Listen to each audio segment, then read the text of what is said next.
E aí galera, a aula de hoje é sobre Revolução Russa. Este é um tema, talvez um dos mais polêmicos, e mais importantes do século XX, porque marcaram e marcam ainda, o nosso dia a dia. Por que essa revolução ela é tão importante?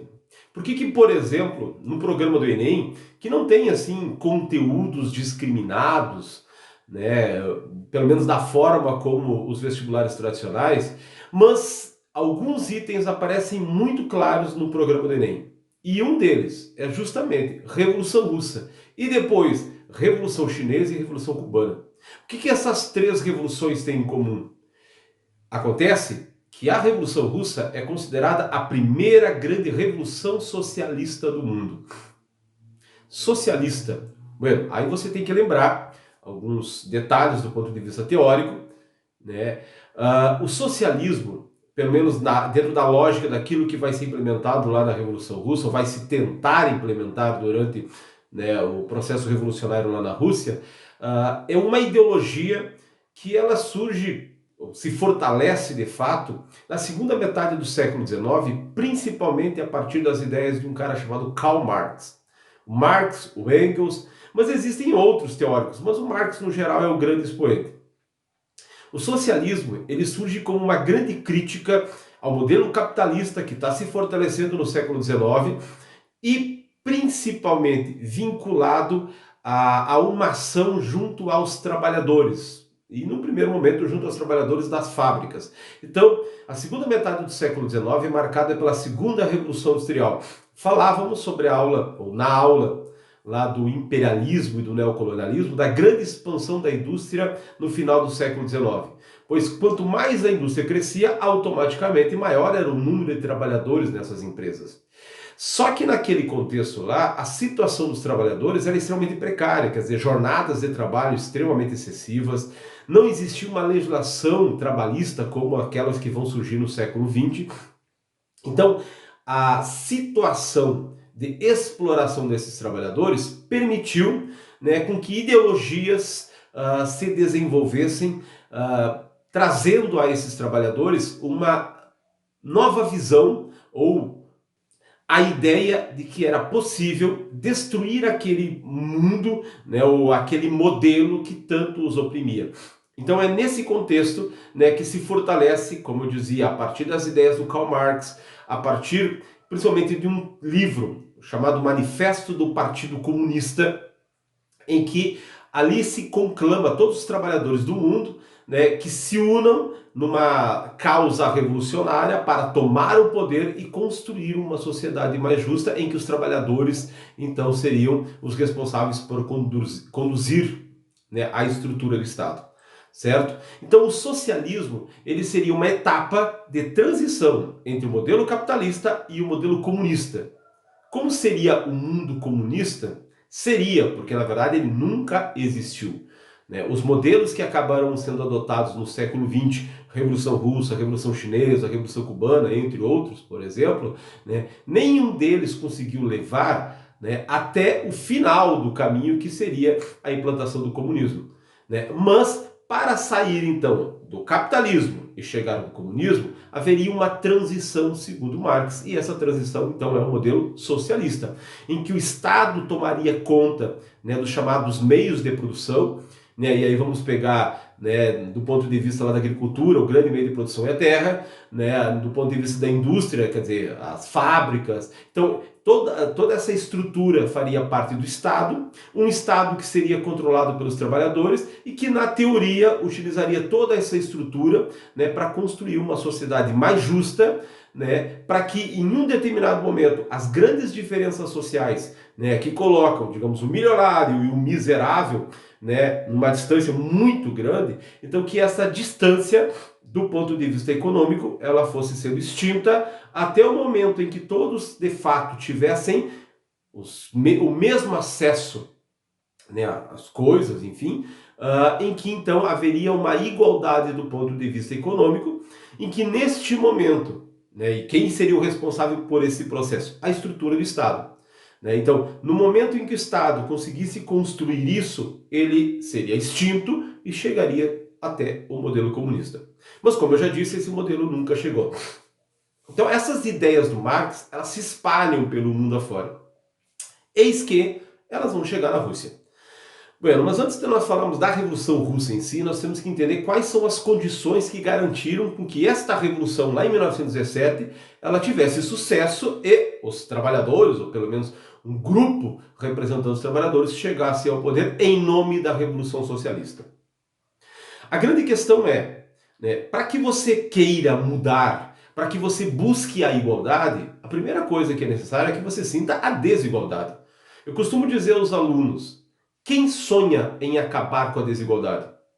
Quem sofre com ela? Quem vê ela? Certo?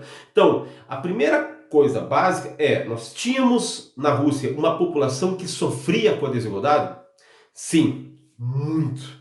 Tá? No século XIX, para vocês terem uma ideia, somente em 1861 é que foi extinta a servidão coletiva. Lembra aquela história lá do feudalismo, do servo que era preso à terra, que basicamente tinha uma série de obrigações como grande proprietário de terras? Pois é, oficialmente só encerrou na Rússia em 1861. Quer dizer, no campo, o trabalhador era extremamente explorado. Na cidade, né, as indústrias vinham crescendo. A Rússia, no final do século XIX, recebeu uma série de investimentos, principalmente por parte da Inglaterra e da França, e esses investimentos geraram indústrias que começaram a crescer, tanto que em 1914 a Rússia já tinha o quinto maior parque industrial do mundo, e automaticamente, quer dizer, quanto mais indústrias, mais trabalhadores. Só que da mesma forma como eu colocava antes, os trabalhadores na Rússia eram extremamente explorados. Fora isso, nós tínhamos um governo que era controlado pelo czar. Quem era o czar? Era quase que uma espécie, um rei, né, mas quase que uma espécie de rei absolutista. Né? Eu costumo dizer que quando a gente fala da Rússia do final do século XIX, é como se nós fizéssemos uma revisão do conteúdo. Né? Quer dizer, nós tínhamos uma espécie de absolutismo, quer dizer, um poder controlado nas mãos de um, que neste caso é a figura do czar. Nós temos um poder relativamente forte por parte da igreja, né, que controlava, que justificava a exploração, inclusive a desigualdade social. Só que naquele caso lá não é a igreja católica, por exemplo, que dominou boa parte da Europa, né, na Idade Média, inclusive na Idade Moderna. Na Rússia nós tínhamos a igreja cristã ortodoxa, tá? E nós tínhamos ainda um poder muito forte, muito presente nas mãos dos grandes proprietários de terra. Tá? Então quer dizer, nós tínhamos exploração no campo, nós tínhamos exploração na cidade. Nós tínhamos um governo extremamente autoritário que não dava bola para a população. Então isso são as condições necessárias. Junta isso, a Rússia entra em guerra com o Japão. Se vocês lembram, numa aula anterior, quando eu falava também lá do imperialismo e do neocolonialismo, eu falava que o Japão, né, no final do século XIX, passou por um processo que é a chamada Revolução Meiji, em que o Japão se transforma na grande potência industrial ali da Ásia. E nesse processo, né, que levou o Japão a virar uma potência, que automaticamente leva à necessidade de expansão, o Japão acaba disputando com a Rússia uma região chamada Manchúria, que na verdade fazia parte do território da China. Então, japoneses e russos disputavam o território chinês. Lembrem, também falava naquela aula do imperialismo e do neocolonialismo, como a China, de certa forma, foi partilhada, né, ali no início do século XX. Então é dentro desse contexto. Eis que, se você pegar e for comparar em termos de tamanho, pô, a Rússia é o maior país do mundo. O Japão, uma ilha, um arquipélago pequenininho. Quem venceu? Pois é, o Japão. Acontece que o Japão tinha uma estrutura, a Rússia ela era em vários aspectos ainda um país atrasado. E o Japão tinha um certo poder naquele contexto lá do ponto de vista militar. Não saiu exatamente como o Japão queria, mas no contexto geral o Japão saiu vitorioso. Então, a Rússia já vinha sofrendo, o povo russo já vinha sofrendo. Imagine durante uma guerra, quer dizer, o sofrimento é maior ainda. Então é nesse contexto que em 1905 uma série de rebeliões, de revoltas acontecem na Rússia. Naquilo que ficou conhecido assim no grosso como o ensaio geral. O ensaio geral vai ser um termo que o Lenin, já vamos falar sobre ele, né, que vai ser o grande revolucionário lá da Revolução Russa, né, ele chamou. Então esse conjunto de revoltas, dois momentos marcam esse contexto em 1905. Basicamente, o início disso tem a ver com o chamado Domingo Sangrento, né, um episódio em que milhares de pessoas foram para as ruas, num protesto pacífico, montaram uma carta, basicamente apelando para o czar, né, que ele era o único que poderia resolver os problemas deles, né, talvez não conhecessem, e aí eles vão, inclusive, cantando uma música, louvando o czar, né, mas mesmo assim o czar não deu bola para a galera lá e mandou seu exército para cima e, obviamente, como o nome Domingo Sangrento, vocês têm noção do resultado, né, desse episódio. A partir disso, né, a ideia era sufocar essa revolta, mas na verdade ela acabou ampliando. Nós temos também a revolta do chamado Encouraçado Potemkin, que era um navio de guerra relativamente novo ali, né, da Rússia, que participou da guerra lá contra o Japão, né, e que naquele momento houve uma rebelião neste encouraçado, então um navio de guerra, em que eles tomaram conta deste navio e usaram, inclusive, o poderio militar deste navio e de outros que vão acabar aderindo, inclusive, à causa, porque se negaram a combater os marinheiros do encouraçado Potemkin, e eles usam então este poderio bélico para apoiar algumas revoltas e algumas greves que estavam acontecendo naquele contexto. No final, os marinheiros acabaram tendo que fugir, se exilar, enfim, né? Mas o interessante é que é nesse contexto, 1905, né, que a partir dessas revoltas e várias outras, também se fortalece uma estrutura política,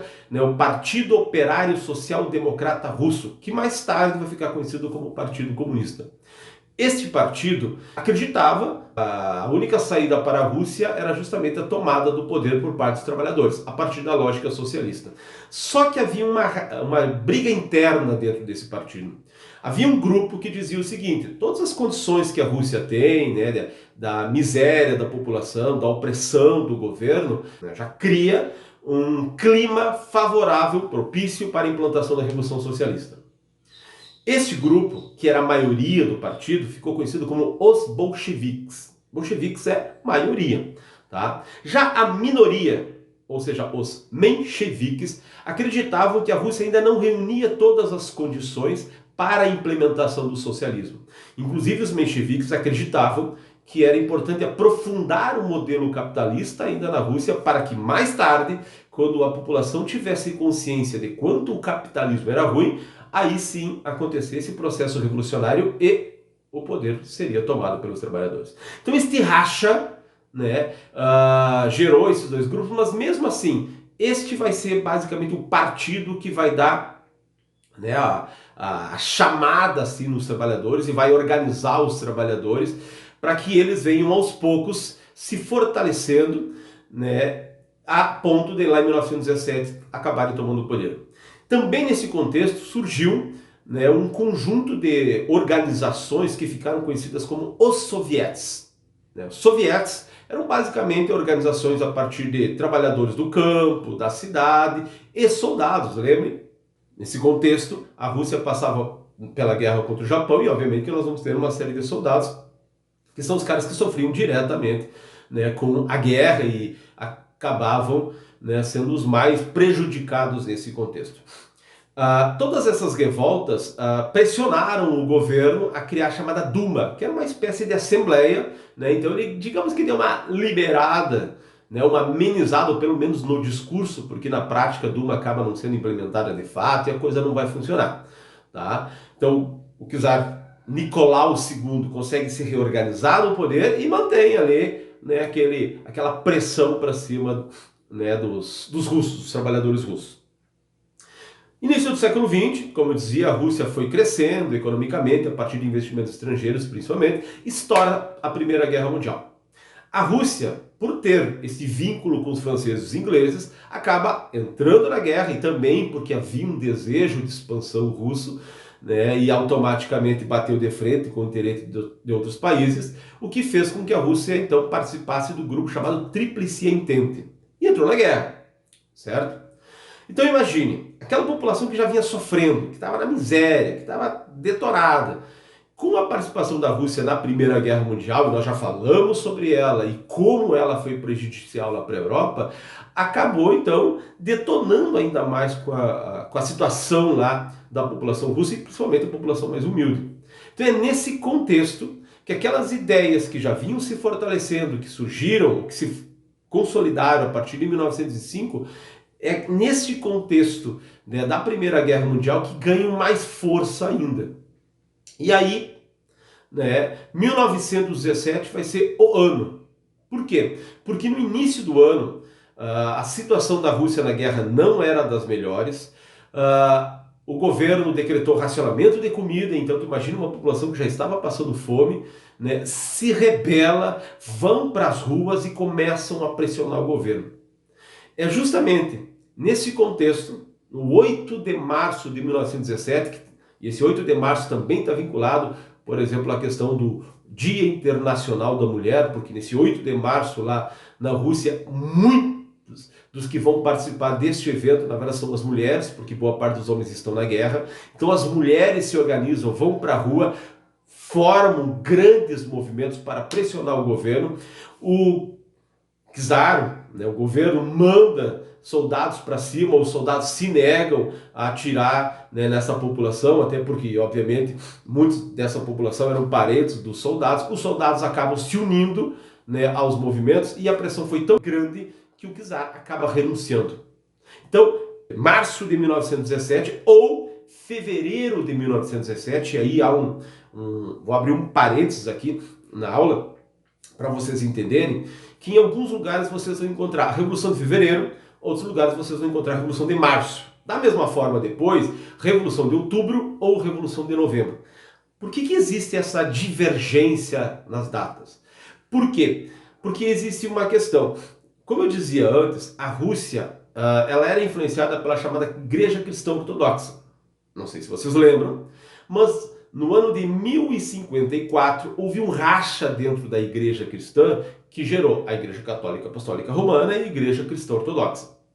Pois é, eis que mais tarde, lá no século XVI, um papa chamado Gregório organizou, vamos dizer, um calendário, deu o toque final no calendário que nós temos hoje, chamado calendário gregoriano, e naquele contexto lá houve, vamos dizer assim, um ajuste, né, a partir das ordens do Papa Gregório, em que alguns dias, os chamados 10 dias que nunca existiram, porque segundo alguns cálculos de astrônomos, matemáticos, enfim, que chegaram lá para o Papa, disseram, ó, nosso calendário está errado, né, aproximadamente 10 dias. E aí o Papa disse o seguinte, então beleza, vamos ajustar isso. Pulou 10 dias para frente.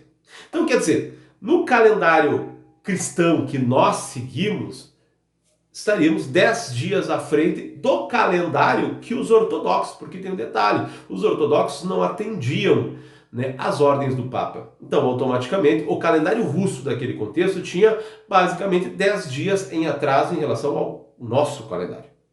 Ok? Fecha parênteses. Então, dentro dessa lógica, do ponto de vista russo, né, nós poderíamos dizer a Revolução de Fevereiro, porque foi no final de fevereiro. Do ponto de vista, vamos dizer, cristão, nosso, enfim, nós diríamos em março. Captaram? Da mesma forma lá, o que para os russos foi no final de outubro, para o nosso calendário foi no início de novembro. Desculpa. Tranquilão? Então, por isso, algumas divergências que vocês podem encontrar aí nos materiais. Mas, continuando. Eis que, então, após a renúncia do czar, começa a se articular na Rússia aquilo que nós vamos chamar uma revolução democrático-burguesa. Por que democrático-burguesa? Porque esse grupo que toma o poder, eles partem de um princípio que era necessário naquele contexto, né, adotar medidas liberais do ponto de vista político. Porque do ponto de vista econômico, em partes, nós já tínhamos lá, inclusive a partir da ação de empresas estrangeiras dentro da Rússia. Mas do ponto de vista do liberalismo político, que significa o quê? A possibilidade das pessoas participarem das votações, a liberdade de expressão, então quer dizer, isso basicamente não existia no governo do czar. Então este novo governo adota a ideia de criar, né, um governo liberal do ponto de vista da burguesia, quer dizer, que atendia os interesses da burguesia. Só que aí que está o detalhe. Quando essas rebeliões começam a acontecer e que vão pressionar a renúncia do czar, um dos principais lemas desses movimentos: paz, pão e terra. Por que paz, pão e terra? Primeiro, a Rússia estava na guerra, Primeira Guerra Mundial. Então o pessoal queria paz. Pão, porque o pessoal estava passando fome, o governo tinha inclusive decretado racionamento de comida. Terra, os camponeses que estavam explorados no campo queriam ter acesso à terra, a ideia lá da reforma agrária, por exemplo. Enfim, este novo governo, quando ele assume o poder, ele assume, mas ele está vinculado ainda aos interesses dos ingleses, dos franceses, e automaticamente mantém, né, aquele acordo que existia no início da Primeira Guerra e mantém a Rússia no conflito. A questão do pão e da terra, esse governo também não ataca de imediato, certo? Acontece que o clima está muito exaltado naquele contexto, tá? E eis que então, justamente este governo, ele acaba anistiando todos aqueles que eram considerados inimigos políticos do governo czar. Eis que então volta para a Rússia, neste momento, um carinha chamado Vladimir Ilyich Ulyanov, ou o Lenin. Lenin vai ser o grande líder da Revolução Russa. Tá? Não só ele, um outro carinha chamado Trotsky. O Trotsky vai ser também um dos grandes líderes que também estava exilado naquele contexto. Tá? Mas o Lenin, principalmente, desde o final do século XIX, ele foi um cara que dedicou a vida dele à causa revolucionária. Ele começou basicamente lá com 18 anos, quando o irmão dele, que era o irmão mais velho, acabou sendo morto a partir de algumas ações revolucionárias contra o governo do czar. E aí o Lenin se dedicou à causa revolucionária, estudou direito, viajou pela Europa, aprofundou lá nas ideias do Marx, e ele acreditava então que era possível implementar as ideias do Marx dentro da Rússia. Ele foi um dos caras que ajudou no movimento lá de 1905, né? Pelo menos as ideias dele estavam presentes ali. E ele volta, então, em 1917 para a Rússia e começa a estimular, né, o povão a, inclusive, não seguir as ordens deste governo. Porque este governo, segundo ele, não representava os interesses do povo e continuava representando os interesses imperialistas, os interesses da elite e os interesses da burguesia. Né? E aí cria-se dentro da Rússia uma espécie de governo paralelo. Né? O Lenin vai dizer lá, o poder não está nas mãos deste grupo, o poder está nas mãos dos soviéticos, ou todo o poder aos soviéticos, que é o que o Lenin vai dizer. Então, esses grupos começam a se fortalecer, né, com as ideias do Lenin. O Lenin, né, tem todo um trabalho, inclusive, para pressionar os soldados, né, para difundir a ideia de que os soldados têm que se negar a participar dos combates, porque era uma guerra imperialista, não era uma guerra que estava nos interesses do povo, enfim. Né? E um detalhe até, inclusive, o Lenin, ele volta para a Rússia, inclusive com uma ajuda, né, meio que escondida, vamos dizer assim, lá do governo alemão, né, que favoreceria, né, para os alemães se a Rússia saísse do conflito e automaticamente aliviaria o lado lá da Alemanha.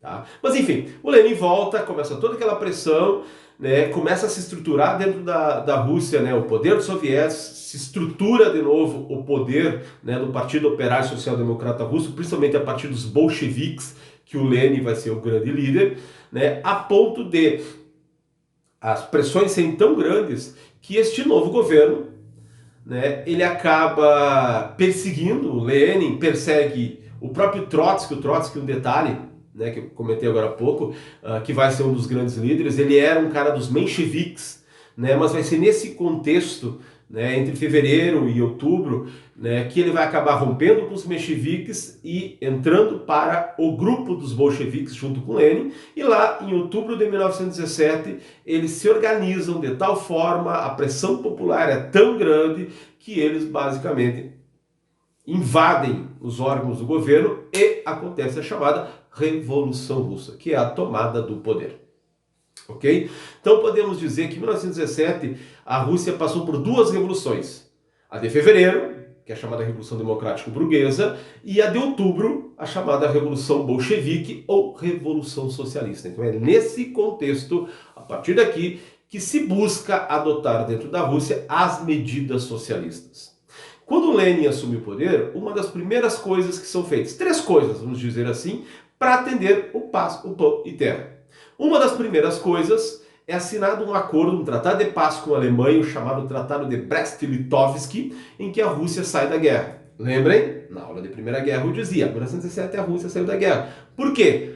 Porque então o Lenin chega ao poder, articula com a Alemanha, né, a paz entre russos e alemães, a partir do Tratado de Brest-Litovsk, e o paz, lá lembra dos clamores da população, é atendido. Pão, para vocês terem uma ideia, são autorizados inclusive saques de depósito de comidas, tá? Para amenizar a fome da população. Pão e terra. Um dos primeiros atos deste governo é o chamado Decreto da Terra, em que todas as terras basicamente passam para as mãos do Estado e que, teoricamente, esse Estado, né, que seria dos trabalhadores, redistribuiria estas terras, ou pelo menos a posse das terras, para que tudo que fosse produzido fosse para toda a população. É claro, pessoal, eu costumo dizer para os meus alunos, todas as teorias são lindas. Agora, quando você coloca em prática, existem algumas dificuldades. E é óbvio que este governo assumir, né, estas ideias e buscar implementar elas, é óbvio que vai ter oposição. Quer dizer, se você é proprietário de terra, você não vai aceitar que as suas terras sejam tomadas pelo Estado. Então vai haver resistência. Então, este governo, ele cria, né, toda uma estrutura e, obviamente, se você não é convencido pelo bem, você será convencido pelo mal e automaticamente, né, uma série de mortes, enfim, vão acabar acontecendo para que essas medidas fossem possíveis, né, a sua adoção. Só que tem um outro detalhe. Na medida em que o Lenin chega ao poder, a Rússia sai da guerra, logo depois termina a Primeira Guerra Mundial. Só que dentro da Rússia, aquele grupo que é retirado do poder, quer dizer, aquela burguesia que é retirada do poder pelo grupo do Lenin, né, os bolcheviques, a burguesia, a própria nobreza, que ainda vai ter um certo poder lá, a própria igreja, que vai ter um poder lá dentro da Rússia, inicia uma guerra civil. Entre 1918 e 1921, basicamente, existiu uma guerra civil dentro da Rússia. De um lado, o Exército Vermelho, que seria o exército bolchevique, daqueles que chegaram ao poder. Do outro lado, o chamado Exército Branco, que eu chamo dos tirados do poder, que são esses grupos que eu disse, né, burguesia, nobreza, enfim, parte da nobreza, apoio da igreja e um detalhe, com apoio estrangeiro.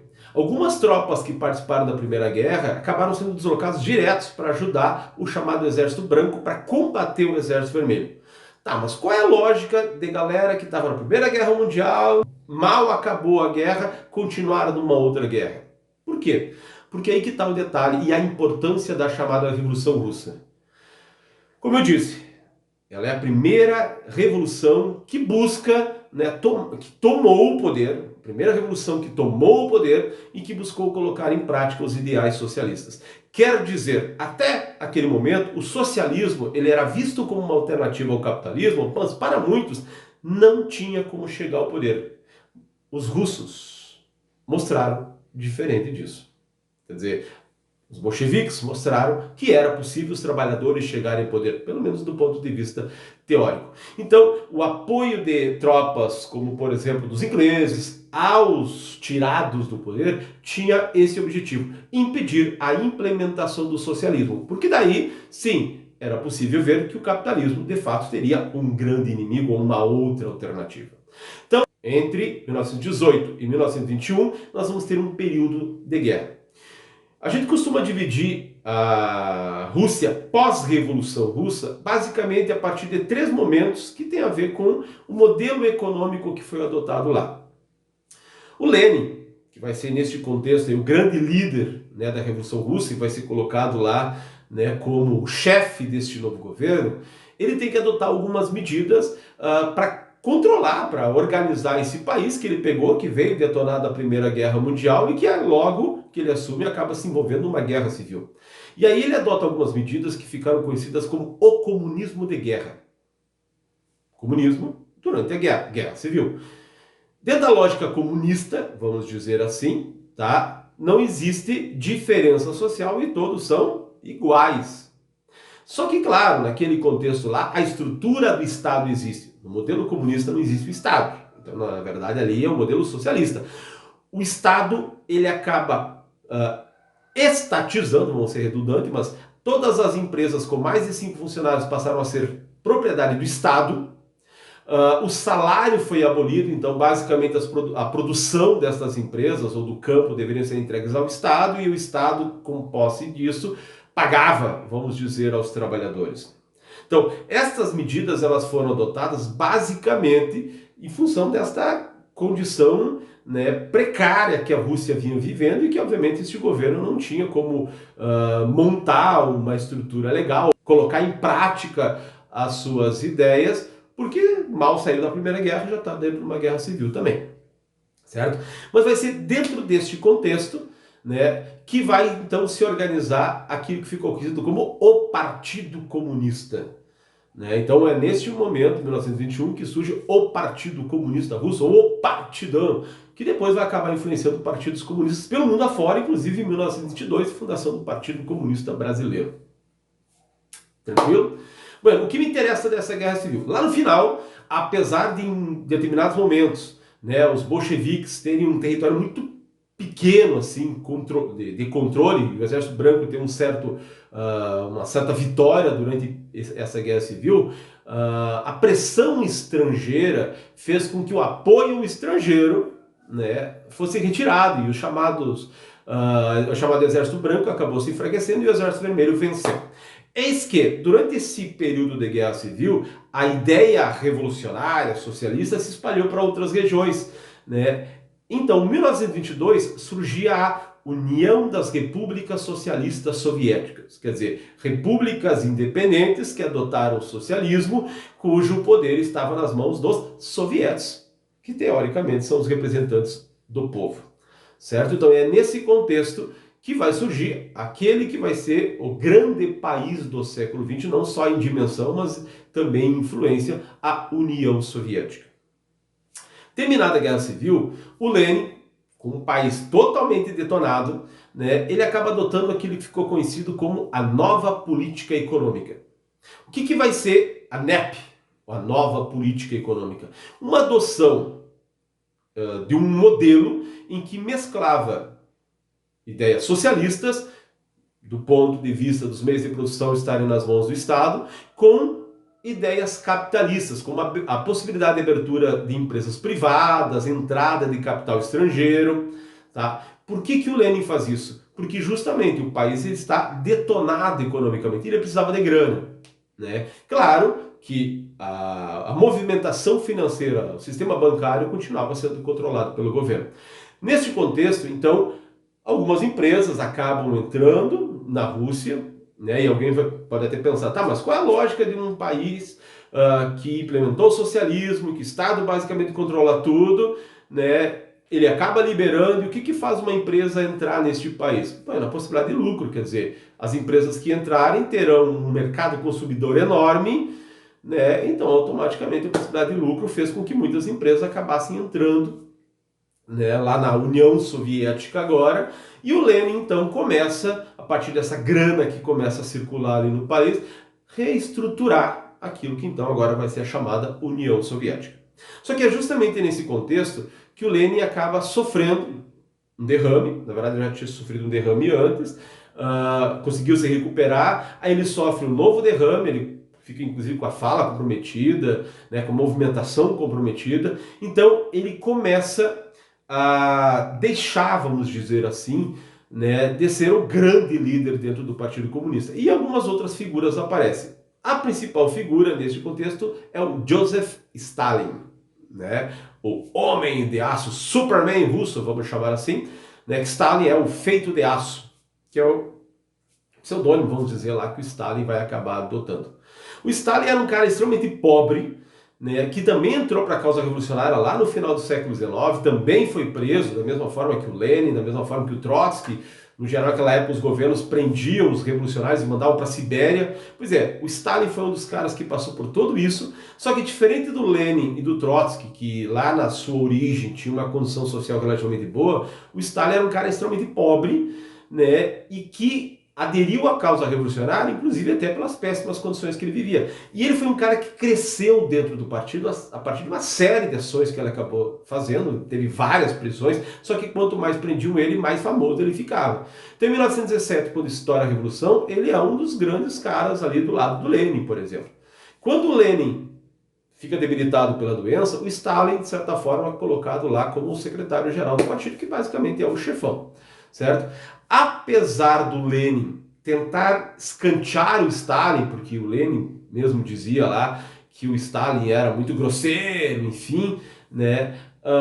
Só que o Lenin não consegue, em 1924 ele acaba falecendo, e é uma disputa interna dentro do partido que coloca justamente dois grandes líderes, né, em lados opostos, o Stalin e o Trotsky.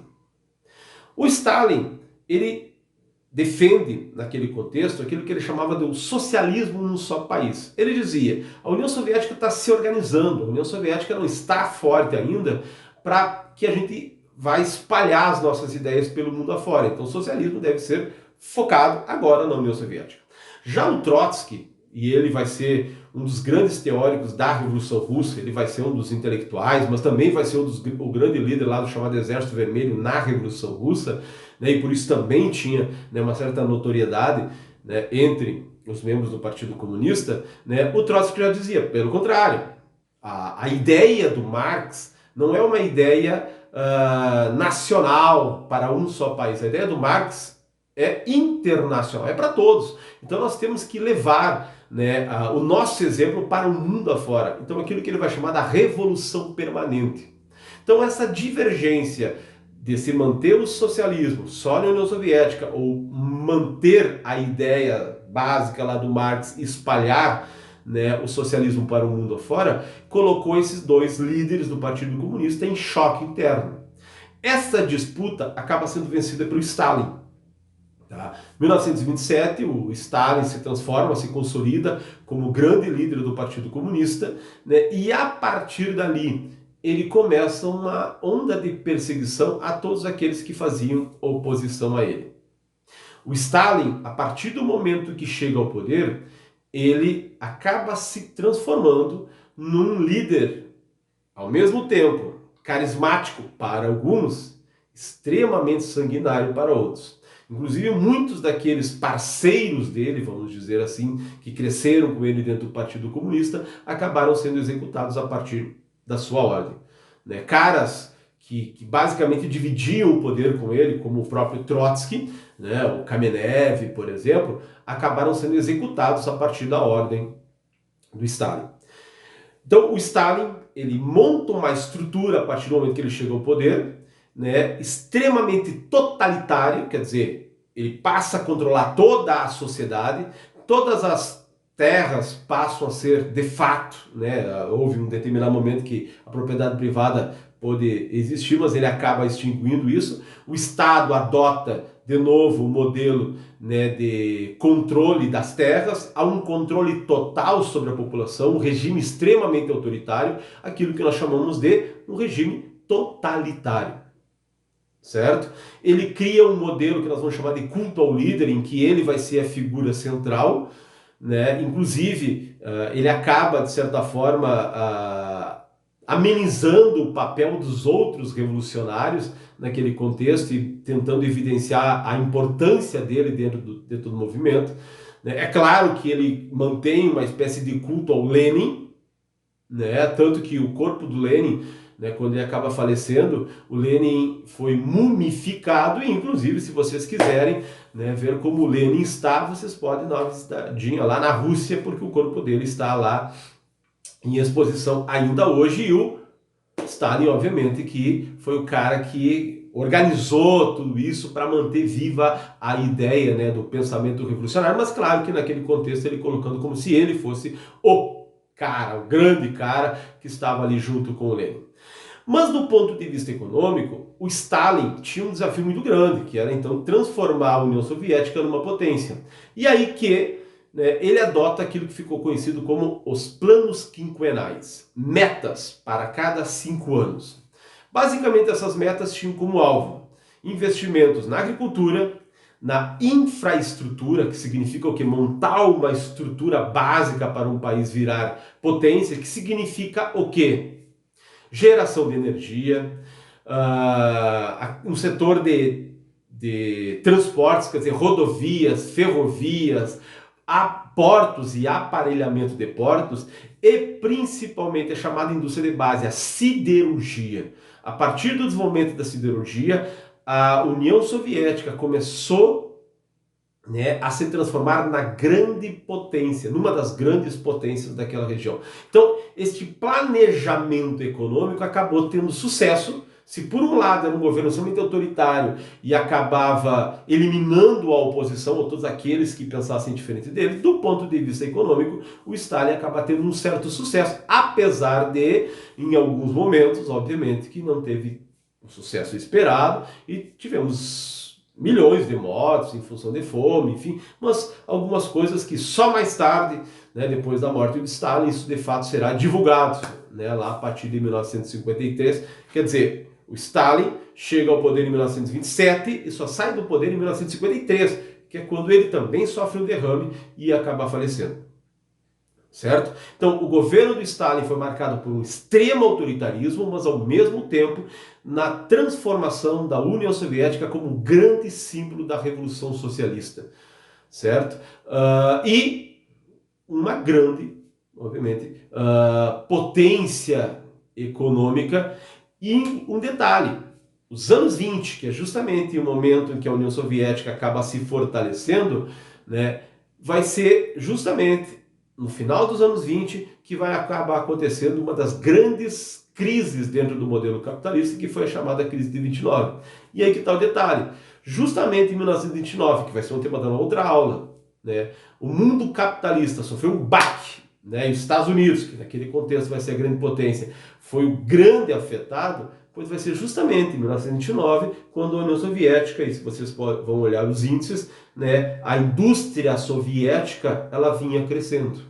E como que ela conseguiu isso? A partir então de um modelo fechado, né? E aí entendam a União das Repúblicas Socialistas Soviéticas como uma união de vários países, várias repúblicas, e que entre eles montaram uma estrutura para se organizar e se fortalecer economicamente a ponto de não serem, de fato, afetados pela crise de 29.